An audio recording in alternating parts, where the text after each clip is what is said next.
I think when we think of success, there's a few names that come to mind. I don't even have to say them, and we will probably be thinking of the same people. But success is one thing, what about being rich? What does rich even mean? Well, I'm glad that you asked this, so I looked it up. According to Cambridge dictionaries, rich normally means having a lot of money or valuable possessions. But on the other side of this is the other definition of rich.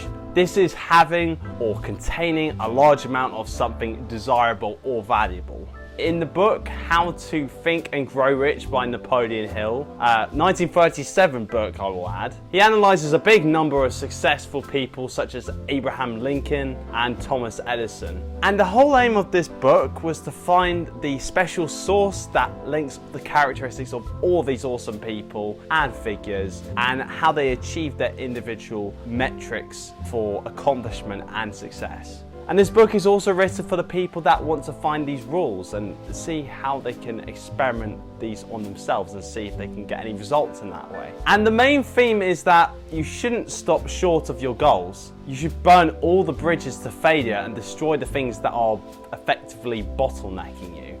I think Hill mentions the story of an ancient war general. Upon arriving at the enemy's shores, he destroyed all of his own army's boats, leaving him and his troops two options: to die in battle or triumph in victory. And against the odds, they ended up succeeding as they were given only two choices. Here are a couple of ways that you can indeed think and grow rich.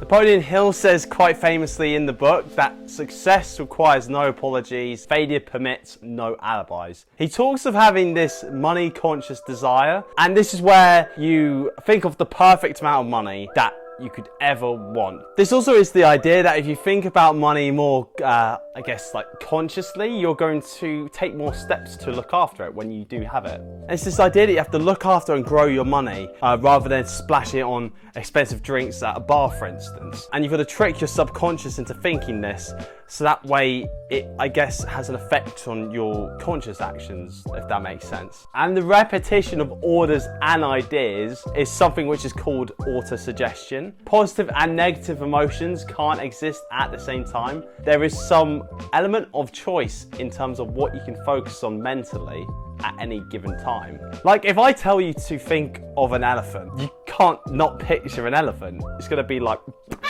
So keep affirming what you want to yourself. Don't pray for things to change when everything has failed. Keep praying when everything's going well. There is something called definitiveness of purpose, and this is the act of knowing what you want already. What this does is give a clear sense of direction. This needs to be backed by a burning desire of wanting it.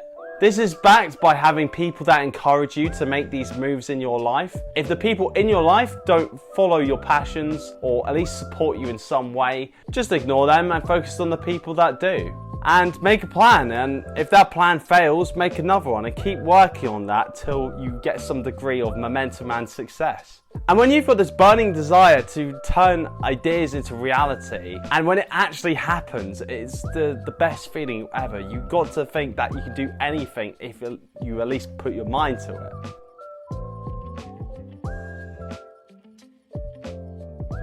I bet you guys didn't know this. Thomas Edison made more than 1,000 attempts before creating the light bulb. Now that's all. Just kidding. But let's be real, many people achieve success when they're going through some of the most heartbreaking experiences imaginable, mainly involving failure and rejection. However, it's during this moment that most people actually meet a different person, their strongest self, the person that they would like to be.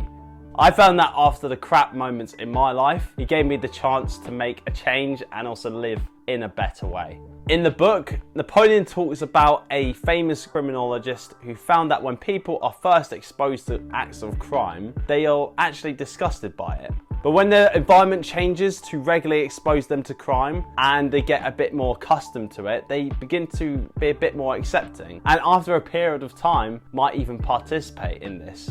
Point is, you should take inventory of your physical and intangible assets. Sometimes you may have a lack of confidence, but you may also succeed in being organized or having a good memory to remember important details. And even with confidence, if you repeat thoughts and environmental cues that enforce this way of thinking, you'll start to see positive changes. Not many people know this, but Abraham Lincoln was a failure until he was 40 years old. And then he went on the journey of becoming a United States president. The same with famous actor Bryan Cranston, who had his first major role at 44 years old with Malcolm in the Middle.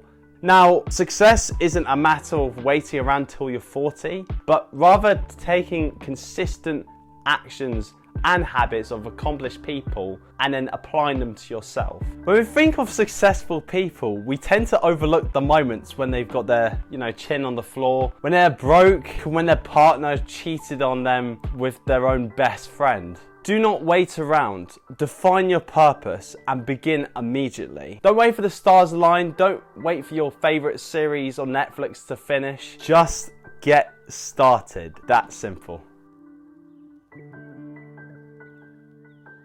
Now, defining education has always been something that's been a little bit tricky. Most people think that when their education stops, this is usually when they leave school, college, or finish university. But the reality is that that's just the starting point. Thomas Edison had 3 months of schooling, but he invented so many things that we take for granted, like the components that were needed to make motion pictures with cameras, for example. The people that are stupid aren't the ones that did bad in school or decided to leave. It's the people that refuse to keep learning.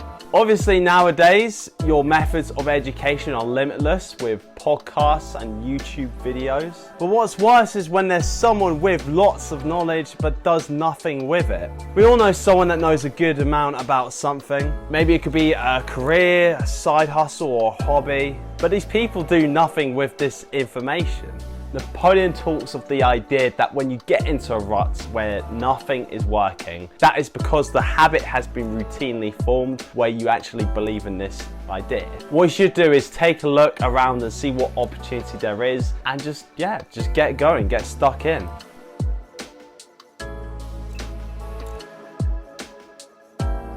Now, I'm not gonna lie to you, I think reaching decisions is a very hard thing to do. Most people are indecisive about things that they want, which leads them to change the decisions often, if not all the time. I'm actually like this, I'm guilty of this whenever I go to restaurants. I usually make my mind up after 20 minutes of being given the menu for the food.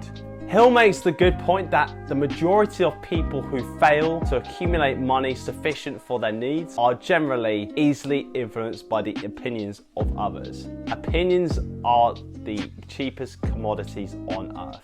And it's fair to say we live in a world that is negatively portrayed in the media, but if you think about it in reality compared to what it was, I'd probably say like hundreds of years ago, it's actually a paradise. Most of us have access to clean water and have a roof over our heads and every day have the right to make something of ourselves. It just seems that people have inferiority complexes and a general fear of ridicule. People who talk too much always do too little. Some fears that Napoleon notes that most people have: fear of death, a fear of illness, a fear of criticism, and also a fear of a loss of love from somebody. These fears are what Hill argues as factors that can cripple someone's ability to succeed in any capacity, which is not a good move.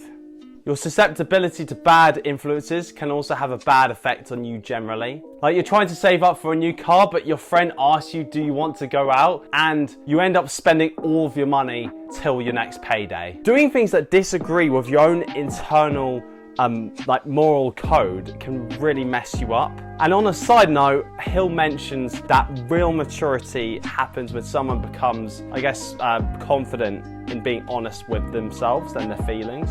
And you've just got to be honest with yourself.